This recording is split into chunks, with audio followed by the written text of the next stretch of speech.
When someone tells you who they really are, believe them the first time. I wish someone had told me that 3 years ago. Would have saved me a lot of heartbreak, a maxed-out credit card, and one very humiliating evening at an overpriced restaurant where the portions were tiny and the betrayal was massive. My name is Elena, and this is the story of how my boyfriend of 3 years decided to break up with me in front of his colleagues, stuck me with a $400 dinner bill, and loudly announced that a woman like you should be thankful anyone bothered before walking out the door. He thought that was the end of the story. He was very, very wrong. Because what Trevor didn't know, what he couldn't have known, was that his entire life was a carefully constructed house of cards. And I was about to watch it collapse in the most spectacular way possible. But I'm getting ahead of myself. Let me start at the beginning. 3 years. That's how long I'd been with Trevor.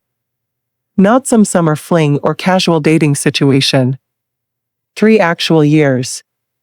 We had inside jokes and a favorite Thai restaurant and this stupid tradition of watching terrible sci-fi movies every Saturday night where we'd compete to see who could spot the most plot holes.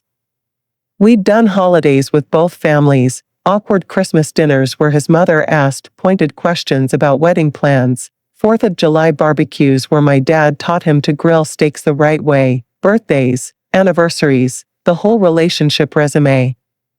Things weren't perfect between us. Are they ever? But I thought we were solid. We'd even started talking about maybe getting a dog together, which everyone knows is basically pre-engagement in your late 20s. Trevor had these little habits that annoyed me. He'd leave cabinet doors open, just standing there, gaping like confused mouths. He'd interrupt movies to explain plot points I'd already figured out. And he had this way of making helpful observations about my appearance. That color makes you look washed out. Have you thought about trying a different workout routine? You know, to tone up. Those jeans are a little snug, don't you think? I always brushed it off. He was just being honest, right? He wanted me to look my best. That's what I told myself, anyway. Past Elena was working overtime on those mental gymnastics. The weird thing is, looking back now, I can see how he slowly trained me to doubt myself. It was gradual, a comment here, a suggestion there. Nothing dramatic enough to call out, but enough to make me second-guess every outfit choice, every meal, every word I said in social situations. But I'm getting ahead of myself again. Last month, Trevor texted me on a Wednesday afternoon. Dinner Friday with some people from the office. You should come. Wear something nice. This was unusual. In 3 years, Trevor had never really included me in his work life.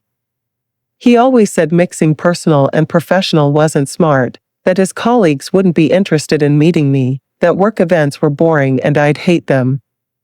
So when he invited me, I was actually excited. Stupidly, pathetically excited. I went shopping, there goes my grocery budget for the week, and found this forest green dress that made me feel confident. I spent an hour on my hair, watching YouTube tutorials on beach waves. I practiced my eyeliner wings until they were sharp enough to kill. I even wore the heels that hurt after 20 minutes because they made my legs look good. I wanted to make a good impression on Trevor's work friends. I wanted him to be proud to introduce me. The restaurant was in the financial district, one of those places with mood lighting and no prices on the menu. You know the type. The kind where the waiter describes each dish like it's a character in a novel and you're supposed to nod along like you understand what deconstructed means when applied to a salad. Trevor was already there when I arrived, sitting at a table with 2 men I'd never met. The moment I walked up, something felt off. The energy was wrong. Trevor barely looked up from his phone. He did this half-stand thing, you know, that lazy gesture that's technically polite but completely devoid of warmth.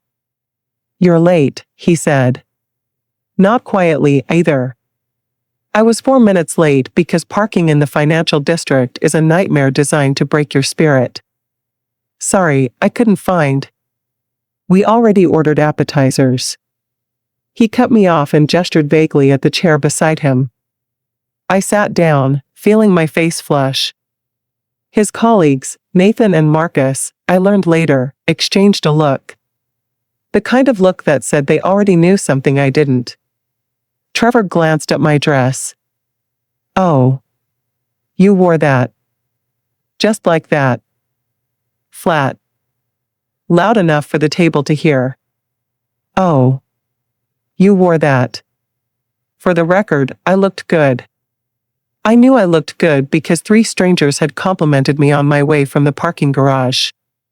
But the way Trevor said it made me feel like I'd shown up in a garbage bag.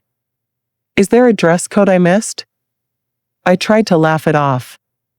He shrugged and turned back to Nathan. So anyway, as I was saying about the Davidson account. And that was it. Conversation over.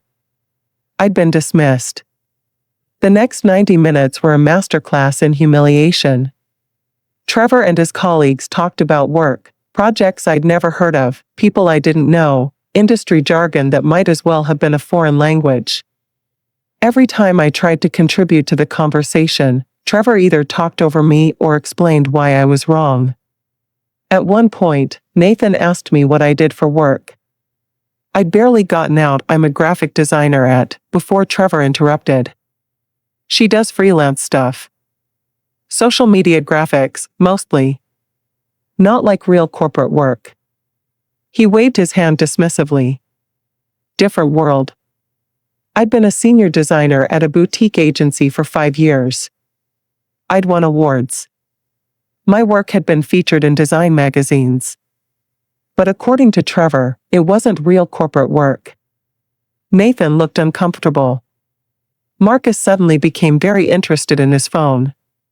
I sat there, my face burning, wondering if I'd always been this small in Trevor's eyes or if this was a new development. Then Marcus asked how we met, and I started to tell the story. My friend Jenna from college had introduced us at a birthday party. We'd bonded over our shared hatred of cilantro. He'd asked for my number. Trevor cut me off halfway through. Yeah, Jenna felt sorry for her after a bad breakup. I was doing a favor, really. He laughed like this was charming. Good deed for the year, you know? The table went quiet. Not true quiet, that awful quiet where everyone hears something they wish they hadn't. That's not even remotely how it happened. Jenna had thought we'd be perfect together. She'd been excited to introduce us. And my bad breakup had been 6 months before I met Trevor and was completely amicable. We just wanted different things. But Trevor was rewriting history in real time, and I was sitting there letting him. I excused myself to the bathroom. Mostly so I could breathe without feeling like I was suffocating. Mostly so I could text Jenna, "Is this normal? Is something wrong with me?" She called immediately, but I sent her to voicemail. I couldn't talk without crying, and I refused to cry in this restaurant bathroom with its fancy hand towels and automatic faucets. I splashed water on my face, careful not to ruin my makeup. I looked at myself in the mirror, green dress, perfect hair, wings for days, and gave myself the saddest little pep talk about making it through dessert with dignity. When I got back to the table, all 3 men stopped talking abruptly. Cool. They'd definitely been talking about me. The food arrived. I'd ordered the cheapest entree on the menu, a pasta dish, because I was already worried about the bill. Trevor made it a point to comment on every bite I took. That's a lot of carbs. Pasta? Bold choice for someone watching their figure. You're not actually going to finish that, are you? Each comment was a small cut. Individually, maybe you could ignore them. Together, they bled. I stopped eating. I pushed expensive pasta around an expensive plate and counted the minutes until I could leave this table, this restaurant, this relationship that had clearly spoiled without me noticing. Nathan asked Trevor about some presentation, and Trevor launched into this elaborate story about how he'd basically saved a major client, how his boss had been impressed, how he was being considered for a senior position. Something clicked in my brain. A memory surfaced. Just 2 weeks ago, Trevor had been stressed about this same presentation. He'd said his part was minor, that he was just doing data entry and slide formatting, that his boss was actually presenting. Now, suddenly, he was the hero of the story. I started paying attention. Really paying attention. And I realized, Trevor's entire narrative about himself didn't match reality. Or at least, it didn't match what he'd told me privately. Then the check came. The waiter set it on the table. Trevor picked it up, glanced at it, then slid it directly in front of me. I thought he was showing me the total. Maybe suggesting we split it. We'd done that before on expensive dates. But then he said, and I swear I will never forget the exact words, "You know what, Elena? I don't think this is working anymore." I stared at him, waiting for the punchline. There wasn't one. I've been trying to make this work, but I'm just not attracted to you anymore. I think we should end things. He said it like he was declining a meeting invitation. Casual. Flat. Done. Are you serious right now? My voice sounded like it belonged to someone else. This is how you want to do this? He stood up, grabbed his jacket from the back of his chair. Nathan and Marcus were suddenly very interested in their phones, neither one making eye contact with me. Trevor looked down at me, and this part I'll carry forever, he said, honestly, Elena? A woman like you should be grateful I even bothered for this long. You're not exactly a prize. Then he walked out. They all walked out. Trevor, Nathan, Marcus just stood up and left together, their voices fading as they headed toward the exit, probably laughing about something completely unrelated to the bomb Trevor had just detonated in my life. I sat there alone at the table, staring at a $427 check. $427 for Wagyu appetizers I didn't eat, cocktails I didn't drink, and the privilege of being publicly humiliated by someone I'd loved for 3 years. The waiter approached with this expression, pity mixed with professional discomfort. Whenever you're ready, miss. I paid with my credit card. The same one I was still paying off from Christmas gifts, including the expensive watch I'd bought for Trevor because he'd mentioned wanting it approximately 8,000 times. I somehow made it to my car without completely falling apart. I sat in the parking garage under fluorescent lights that hummed and flickered, and I called Jenna. She answered on the first ring. How'd it go? I tried to speak. Nothing came out but this horrible sobbing sound I didn't recognize as my own voice. Elena? Elena, what happened? Between ugly crying and hyperventilating, I managed to tell her everything. She was silent for a long moment after I finished. Then, I'm coming over. Right now. Don't move. Jenna showed up at my apartment 40 minutes later with Ben and Jerry's wine, and this expression that meant someone was about to get murdered. Metaphorically. Probably. I was still in my green dress, makeup streaked down my face, sitting on my couch surrounded by used tissues like some kind of breakup cliché come to life. She sat down beside me, opened the wine without bothering with glasses, and let me cry until I couldn't anymore. That's what real friends do. They don't try to fix it immediately. They just sit in the wreckage with you. Tell me everything again, she said finally. Slowly. So I did. The whole dinner. Every comment. Every dismissal. The way he talked about his work. The breakup. The bill. All of it. Jenna got this look on her face, the look she gets when she's figured something out but doesn't want to say it yet. She kept asking specific questions about Trevor's work stories. The presentation he mentioned. The promotion. His role at the company. Why? I asked. She bit her lip. Elena. I don't know how to tell you this. But Trevor isn't who he says he is at work. I sat up straighter, wine sloshing dangerously close to my couch. What do you mean? Remember David? From the birthday party where you met Trevor? David works at the same company. Different department, but same company. I nodded slowly. I texted David while I was driving over here. Asked him about Trevor. About this big presentation and promotion Trevor's been talking about. My stomach dropped. And? Trevor isn't a senior marketing analyst. He's not leading any teams or managing any accounts. He's an executive assistant, Elena. He makes coffee runs and schedules meetings. That presentation he supposedly led? He was literally just advancing the PowerPoint slides while his boss presented. The room tilted. What? All those business trips? David says Trevor hasn't traveled for work in over a year. The corner office with the view? He shares a cubicle with 2 other assistants. That project he said he's spearheading? He's doing data entry. I sat there, ice cream melting in my lap, trying to process what she was telling me.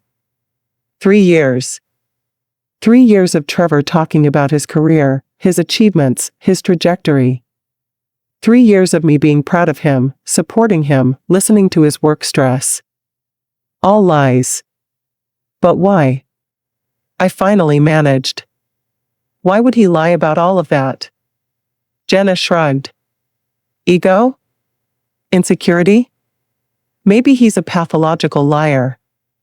I don't know. But Elena, if he's lying about this, what else has he been lying about? That question kept me up all night. After Jenna left, only after I promised I wouldn't do anything stupid like show up at Trevor's apartment, I went into full detective mode. I opened our text history. 3 years of messages.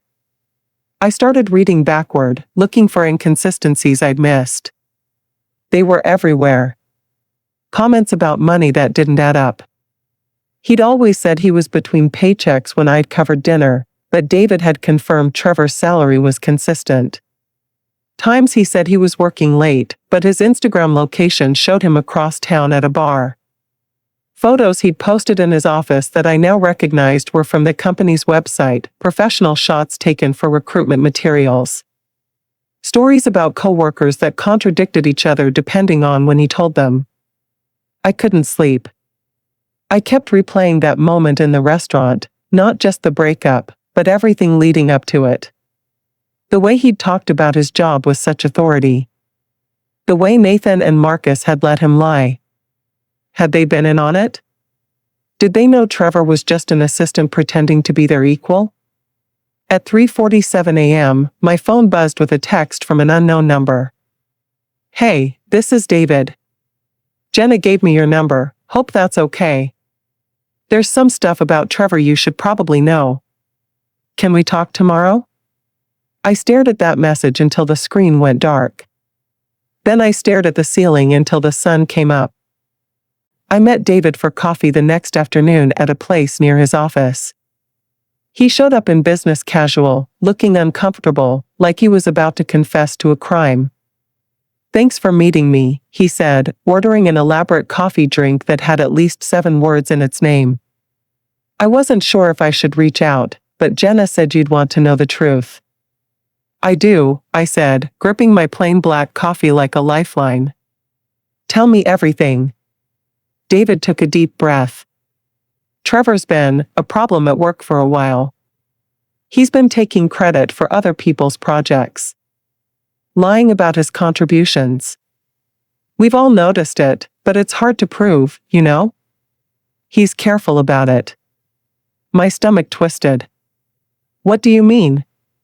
Like, someone will pitch an idea in a meeting, and the next day Trevor's presenting it to management as his own concept. Or he'll offer to help with a project, do minimal work, then tell everyone he led the whole thing. Has anyone reported him? A few people have complained to HR. He's actually on his final warning. One more incident and he's gone. David stirred his coffee, not making eye contact. That's probably why he's been so stressed lately. He knows he's on thin ice. I thought about all the times Trevor had come home complaining about work, about how he was being underappreciated, how his talents were being wasted. I'd comforted him, made him dinner, told him his boss was probably just threatened by how good he was. I'd been his cheerleader while he lied to my face. There's something else, David said carefully. After Jenna texted me last night, I asked around. Found out Trevor's been telling people at work that you two broke up because you were clingy and obsessed with marriage. That you were basically stalking him. The coffee I'd just swallowed tried to come back up. What? Yeah.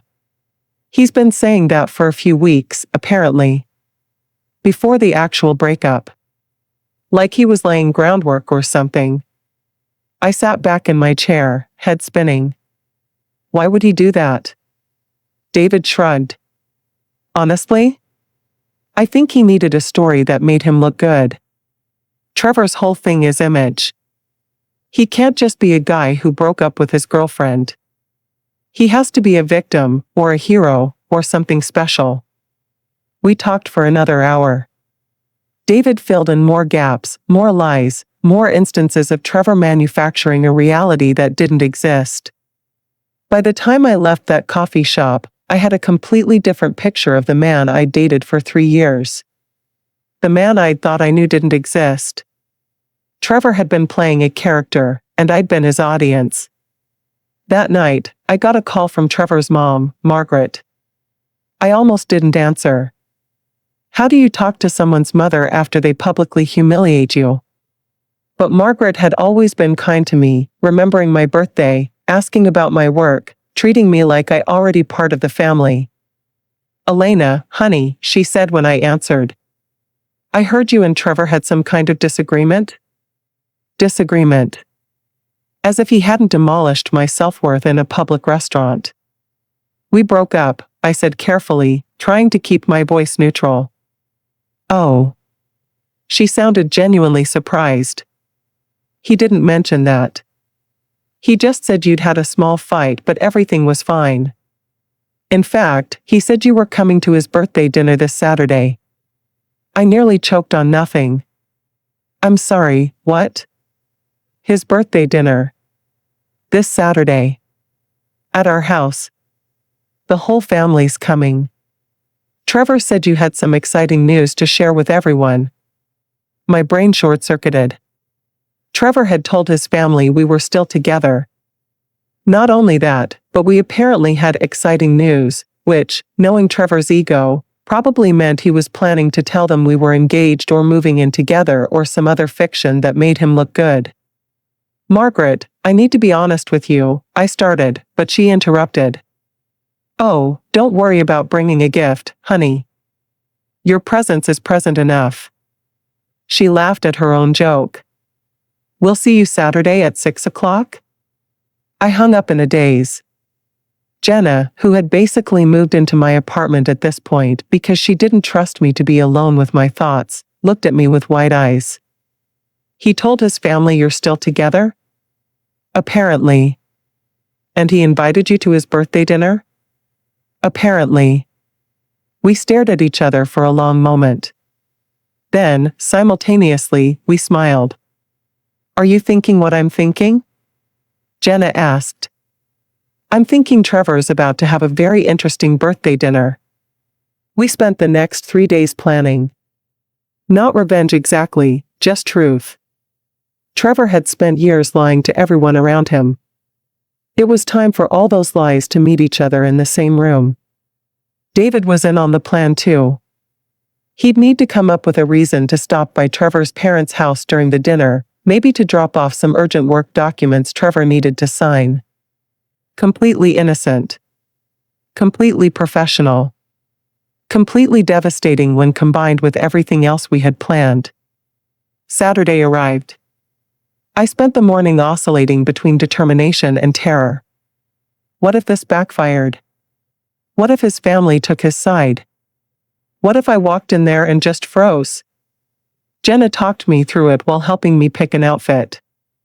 We settled on jeans and a nice blouse, dressed up enough to be respectful, casual enough to show I wasn't trying to impress anyone anymore. "Remember," she said as I got ready to leave, "you're not doing this to be petty. You're doing this because his family deserves to know the truth. And because Trevor needs to face consequences for once in his entitled life." Right. Truth. Consequences. I can do this. You can absolutely do this. I drove to Margaret and Richard's house with my hands shaking on the steering wheel. I had to pull over twice because I was second-guessing everything. But then I'd remember the restaurant.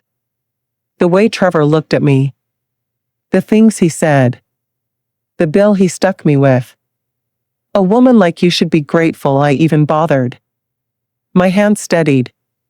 I kept driving. Margaret answered the door with a huge smile and immediately pulled me into a hug. "Elena. We're so glad you're here.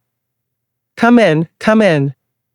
The house smelled like her famous pot roast, the one recipe I'd asked for twice because it was that good. For a moment, I felt genuinely sad. I liked Trevor's family. This was probably the last time I'd see them. I walked into the living room and there he was. Trevor, beer in hand, mid-laugh at something his cousin had said. When he saw me, the laugh died in his throat. The color drained from his face. He definitely hadn't expected me to actually show up. He recovered quickly, crossing the room with a tight smile. He hugged me stiffly and hissed in my ear, "What are you doing here?" I smiled sweetly and said, loud enough for everyone to hear, "I wouldn't miss your birthday, Trevor. Especially since you told everyone we had big news to share." His mother clapped her hands excitedly. "Oh. Is this what I think it is?" His sister, Rebecca, gave me a knowing look that said she was already shopping for bridesmaid dresses in her head. His father started making jokes about finally getting grandchildren. Trevor looked like he was going to be sick. He tried to steer me toward the hallway, probably to lecture me or threaten me or try to control the situation, but Margaret called everyone to the table. Dinner was ready. We all sat down, Trevor watching me like I was a bomb that might explode at any moment. Which, fair assessment. My phone buzzed. Text from David, 15 minutes out. Perfect timing. The first 20 minutes of dinner were aggressively normal. Margaret asked about my family, my job, the usual polite conversation. I answered honestly, all while Trevor's left I started developing this twitch. Then Margaret mentioned how proud they all were of Trevor's recent promotion. I nearly choked on my water. Promotion? Trevor jumped in immediately, talking fast about team leadership and strategic initiatives and corporate synergy, a whole lot of nothing words that sounded impressive but meant exactly zero. Richard, Trevor's dad, asked a specific question about some project. Trevor's answer was so vague it could have been a horoscope. "Well, we're really focusing on optimizing our core competencies and leveraging strategic partnerships to drive growth." Rebecca caught my eye from across the table. She's always been the skeptical one, the type to fact-check everything. She raised an eyebrow at me like, "Is he always this full of it?" That's when Margaret brought up apartments. "Trevor mentioned you two were looking at places together. Have you found anything yet?" News to me. Complete news to me. Trevor started stammering something about timing and market conditions, but his grandmother, sweet, filter-free Grandma Helen, cut him off. "Oh, stop being coy. Are you two moving in together or not? Because Trevor told me you were already signing a lease." I set down my fork very carefully. Trevor and I haven't looked at apartments together. We haven't even discussed it. The table went quiet. We actually. I paused, choosing my words carefully. We haven't been together for a week. Trevor broke up with me at a restaurant. In front of his colleagues. After telling me I should be grateful he bothered dating me at all. You could have heard a pin drop. Or a fork. were Trevor's entire world crumbling. Margaret looked shocked. Richard looked confused. Rebecca looked vindicated, like she'd been waiting for something like this. Trevor tried to recover. Elena, come on. You're embarrassing yourself. Am I? I kept my voice level. Did you or did you not break up with me last Friday at that restaurant? Did you or did you not walk out with Nathan and Marcus, leaving me with a $427 bill? That's not, you're twisting. The doorbell rang. Margaret, looking dazed, went to answer it. A moment later, David walked in with a folder, all professional apology. I'm so sorry to interrupt, but Trevor, I need you to sign these before Monday morning. It's urgent. Trevor looked like he wanted to evaporate. Can't this wait? Unfortunately, no. David sat down in the empty chair, the one I'd specifically told him to take. Hi, everyone. I'm David, I work with Trevor. Richard invited him to stay for dessert, because Richard is polite to a fault even when his son is clearly having some kind of crisis. So David, Rebecca said, eyes gleaming with sisterly malice, what exactly do you do at the company? I'm a senior analyst in the marketing department. And Trevor? She was enjoying this. What's his role? David glanced at Trevor, who was silently pleading with his eyes. Then David looked at me, and I nodded slightly. Trevor is an executive assistant. He schedules meetings, coordinates travel, manages calendars. He reports to my boss. The silence that followed was excruciating. Trevor's carefully constructed image was collapsing in real time, and everyone could hear it. But Richard set down his fork slowly. You said you were managing a team. You said you'd been promoted to senior analyst. Trevor started talking fast, making excuses, saying David was confused, that he had multiple roles, that it was complicated. But each word just made it worse. Rebecca wasn't done. What about that big presentation you told us about? The one where the client gave you a standing ovation? David winced. That was our boss's presentation. Trevor was operating the slideshow. And the business trips? Margaret asked quietly. She looked hurt, which was somehow worse than if she'd been angry. Trevor hasn't traveled for work in over a year, David confirmed. I'm sorry, Mrs. Brennan. I thought you knew. Trevor exploded. He actually exploded, standing up so fast his chair fell backward, pointing at me with a shaking hand. This is your fault, he shouted. You turned them against me. You're just mad that I dumped you, so you're trying to ruin my life. I didn't have to ruin anything, I said calmly. I just told the truth. That's all I've done. Truth? He let out this horrible laugh. You want truth? Fine. You were boring, Elena. Boring and clingy and so desperate for attention it was embarrassing. A woman like you should have been grateful I gave you the time of day. I did you a favor. Trevor. Margaret looked horrified. But he kept going, like a dam had broken. He said things about my appearance, my career, my personality. Every insecurity he'd quietly planted over 3 years, he was now screaming at full volume in front of his family. And I just sat there. Calm. Quiet. Letting him show them exactly who he was. Finally, Richard stood up. He's a quiet man, the type who thinks before he speaks.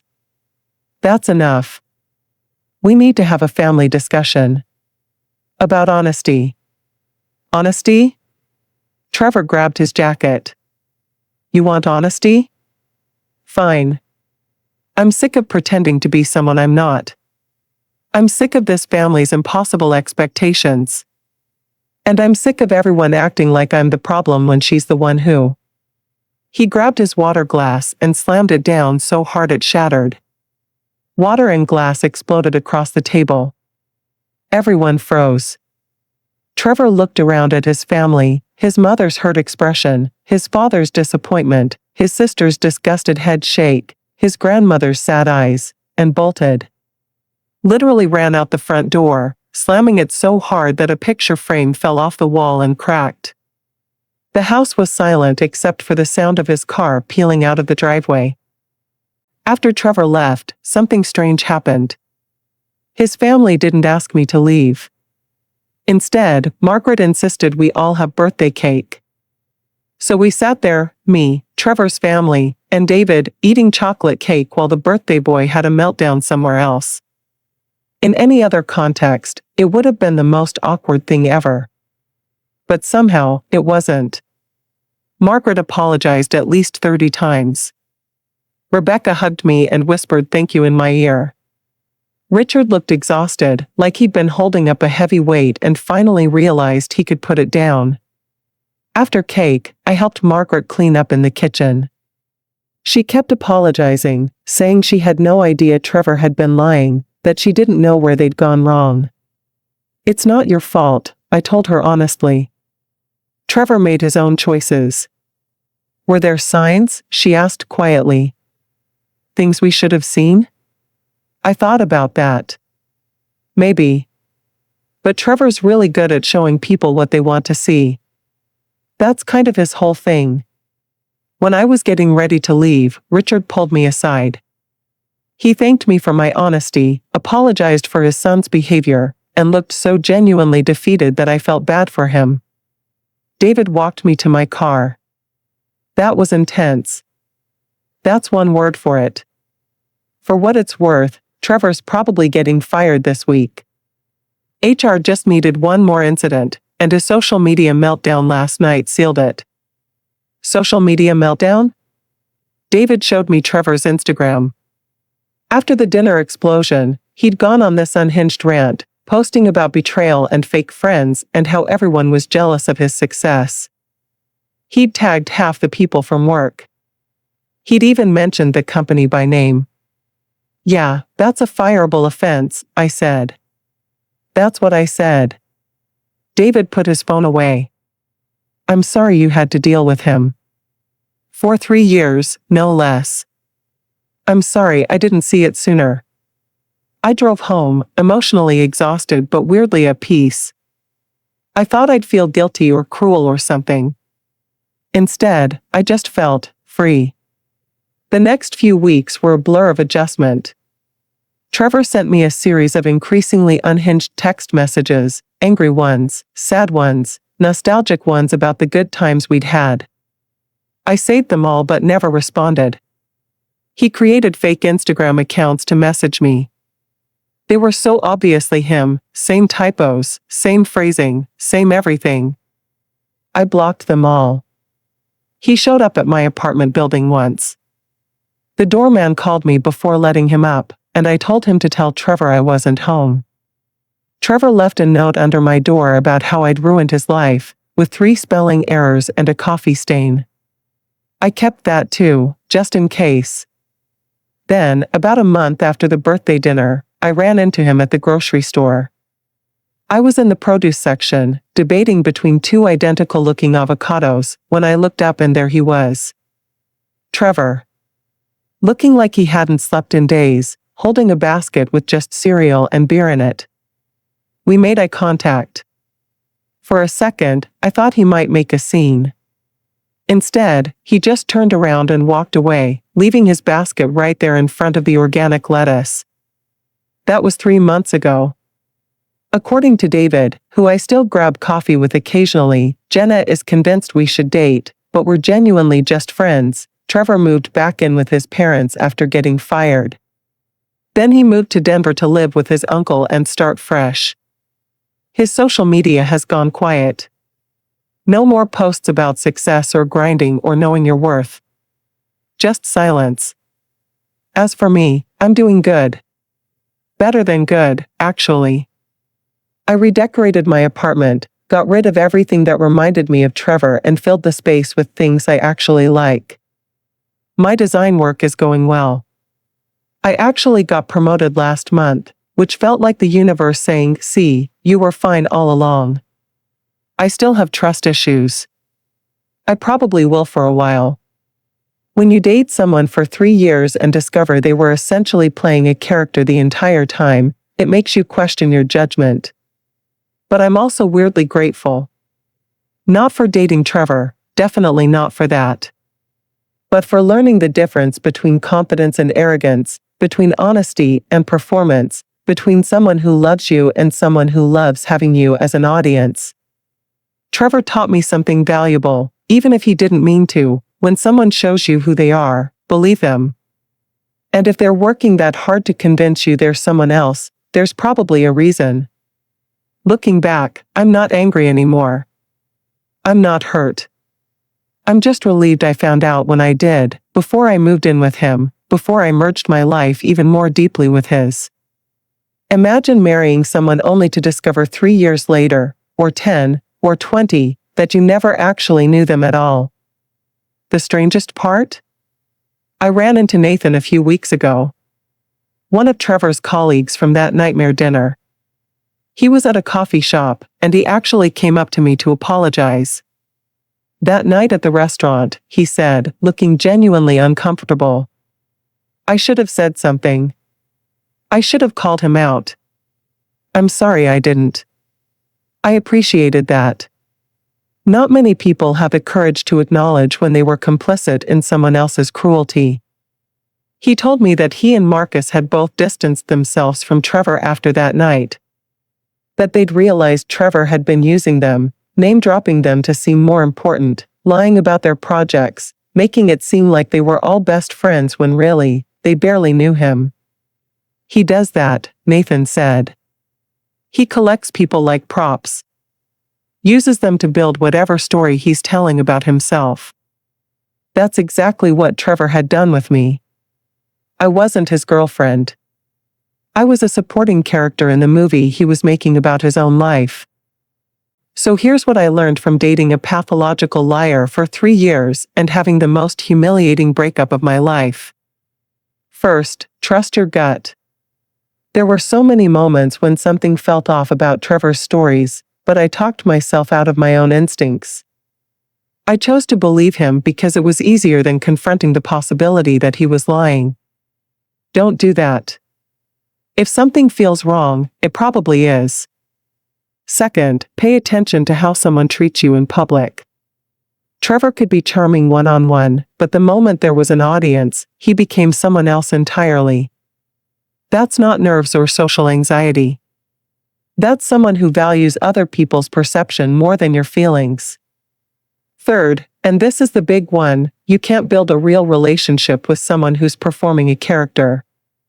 You can date the character they're playing. You can fall in love with the image they're projecting. But eventually, the performance ends, and you're left with a stranger. Trevor spent 3 years being whoever he thought I wanted him to be, whoever he thought his family wanted him to be, whoever he thought his coworkers needed him to be. He was so busy performing that I don't think he ever figured out who he actually was underneath all those lies. And honestly, that's sad. Not sad enough for me to forgive him for the restaurant, the bill, or the emotional damage. But sad in a distant, I hope he gets therapy kind of way. As for me, I'm learning to trust myself again. I'm learning that I'm not stupid or naive for believing someone I loved. I'm learning that being lied to doesn't make you a fool, it makes the liar the fool for thinking they could keep up the charade forever. I'm also learning to spot the red flags earlier. The small comments designed to make you doubt yourself. The stories that don't quite add up. The person who's always the hero or the victim but never just human. Jenna says I should write a book, How to Survive Dating a Narcissist, a memoir.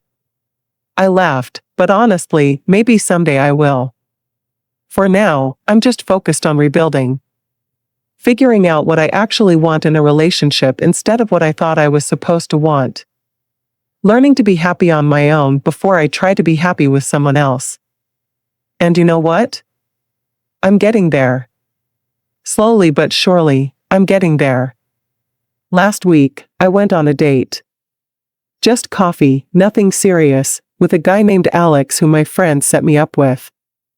He was nice, normal, asked me questions about my life and actually listened to the answers. Didn't mention his job once, which was refreshing after 3 years of Trevor's self-promotion. At the end, Alex walked me to my car and said, "I had a really nice time. Would you want to do this again sometime?"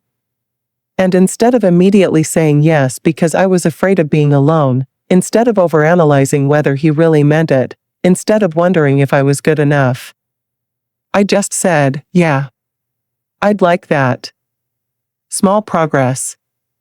But it's progress. So if you're listening to this because you're in a relationship where something feels off, where your partner makes you feel small, where the stories don't quite add up, trust yourself. You're not crazy. You're not paranoid. You're picking up on something real. If you're listening because you just got out of a relationship with someone who lied to you, who manipulated you, who made you question your own reality, I'm sorry. It's not your fault. You're not stupid for believing them. You're human for wanting to see the best in someone you cared about. And if you're listening because you're that person, the one who lies, who manipulates, who treats people like props in your own story, please get help. Seriously. Therapy. Self-reflection. Something. Because eventually, all those lies are going to catch up with you, and you're going to end up alone at your own birthday dinner while everyone else eats your cake. Trevor taught me what I don't want. What I won't tolerate. What I deserve better than. And honestly, that's worth more than 3 years of comfortable lies. I did something in my relationship I can never undo. I stayed too long with someone who didn't deserve me. But then I did something else I'll never undo. I stood up for myself. I told the truth. I walked away. And I'm still walking. Towards something better. Someone better. Maybe that someone is me. If you stayed with me until the end, thank you. Tell me, have you ever dated someone who turned out to be completely different than who they pretended to be? How did you figure it out? What made you finally leave? I want to hear your stories in the comments. And if this story helped you feel less alone, or gave you the courage to trust your instincts, or just entertained you while you folded laundry or whatever, like this video and subscribe. There are more stories where this came from, and I promise they're all 100% real and 100% messy. With hard-won wisdom and slightly better judgment than I had 3 years ago. This is Elena, signing off.